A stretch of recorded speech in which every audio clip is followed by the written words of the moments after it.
আসসালামু আলাইকুম গাইস, আমরা হইছি এই সাগর পার দেখেন তো কতটা পানি। অনেক বড় পানি। ভিডিওর শুরুতে আপনাদের সবাইকে একটু ফানি ভয়েস শুনিয়ে নিলাম। আর এখানে আমাদের কক্সবাজারের তৃতীয় দিনের পার্ট নিয়ে চলে আসলাম।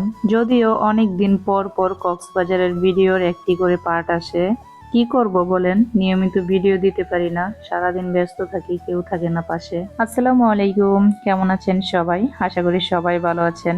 আল্লাহর অশেষ রহমতে আমিও অনেক ভালো আছি। তাই ভিডিও শুরুতেই সবাইকে বলে নিচ্ছি, আমার পেজটিতে যদি এখনো কেউ ফলো না দিয়ে থাকেন অবশ্যই ফলো দিয়ে পাশে থাকবেন। আর ইউটিউব চ্যানেলটিও যদি এখনো সাবস্ক্রাইব করে না থাকেন সাবস্ক্রাইব করে অবশ্যই পাশে থাকবেন, সাপোর্ট করে যাবেন। তো চলে আসি এখন মূল টপিকে। তো কক্সবাজারে যাওয়ার তৃতীয় দিন আমরা চলে আসলাম ইনানি বিচে ঘুরতে। এখানে এসে অনেক ভালো লাগতেছিল, নিরিবিলি পরিবেশ, কোনো কোলাহল নেই, ঠান্ডা হাওয়া আর সমুদ্রের গর্জন। আর ওই বিচে তো কি আর বলবো, এত মানুষ, কিছু বলার নেই, কিছু কোনো একটা ছবি তোলা যায় না সুন্দর মতো। এখানে এসে আমরা যে যার যার মতো ছবি তুলতেছি, ভিডিও করতেছি, গাড়ি নিয়ে ঘুরতেছি, অনেক ভালো লাগতেছিল। তো আমাদের সবার মধ্যে এই যে এক জোড়া চলে গেল গাড়ি নিয়ে ঘুরতে, এরকম করে আমরা সবাই আস্তে আস্তে গাড়ি নিয়ে ঘুরবো। এদিকে ঘোড়াও আসছে ঘোড়াতে ওঠার জন্য, তারপর অনেকে ছবি তুলতেছে। নিচের বালিগুলো কাঁকড়ার করা ডিজাইনে অনেক ভালো লাগতেছিল দেখতে। এইদিকে দুই মামা ভাগ্নির খুনসুটি শুরু হয়ে গেছে।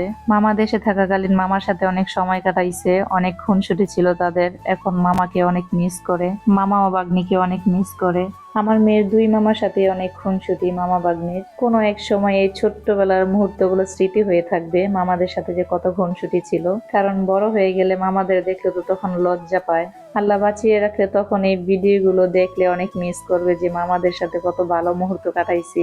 তো এখানে আসতে পেরে ছোটরা অনেক আনন্দ করতেছিল। এই যে এদিকে ছোটরা অনেক শামুক তুলতেছিল, ছোট ছোট ঝিনুকের মতো যে শামুকগুলো, এগুলো নিয়ে অনেক মজা করতেছিল। তারা বলতেছিল যে এই যে দেখো আমি ঝিনুক পাইছি, ঝিনুক। তারপর ওদেরকেও আমি বললাম যে এগুলা বাসায় নিয়ে দেখবে, এগুলোর ভিতরে মুক্তো আছে।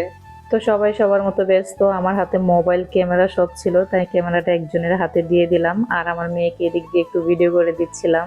মেয়ে তো পুরো চিল মোডে আছে ভিডিও করা নিয়ে। তো এদিকে আমরা ভিডিও করতে করতে ওই তো আর এক জোড়া গাড়ি দিয়ে ঘুরে এসে এদিকে ফটোশুট নিয়ে ব্যস্ত। এইদিকে এই পিচ্ছি দুজন বলতেছিল যে এদিকে দৌড়াবে ওরা আর আমি ভিডিও করে দিব, তো তাদেরকেও ভিডিওটা করে দিলাম। তো এখানে আমরা অনেকক্ষণ সময় কাটালাম, তারপর চলে গেলাম রুমে। আর রুমে গিয়ে সবাই বলতেছিলাম যে মাছের বারবিকিউ খাবো, এর জন্যই আবার বের হয়ে গেলাম বারবিকিউ খাওয়ার জন্য।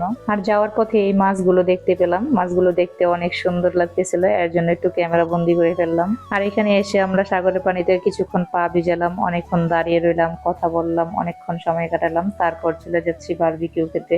আর এখানে এসে অনেক বড় বড় মাছ দেখতে পেলাম, আর মাছগুলোর সাথে মেয়েদেরকেও পরিচয় করে দিলাম, কারণ এখনকার বাচ্চারা মাছ চিনি না কোনটা কি মাছ।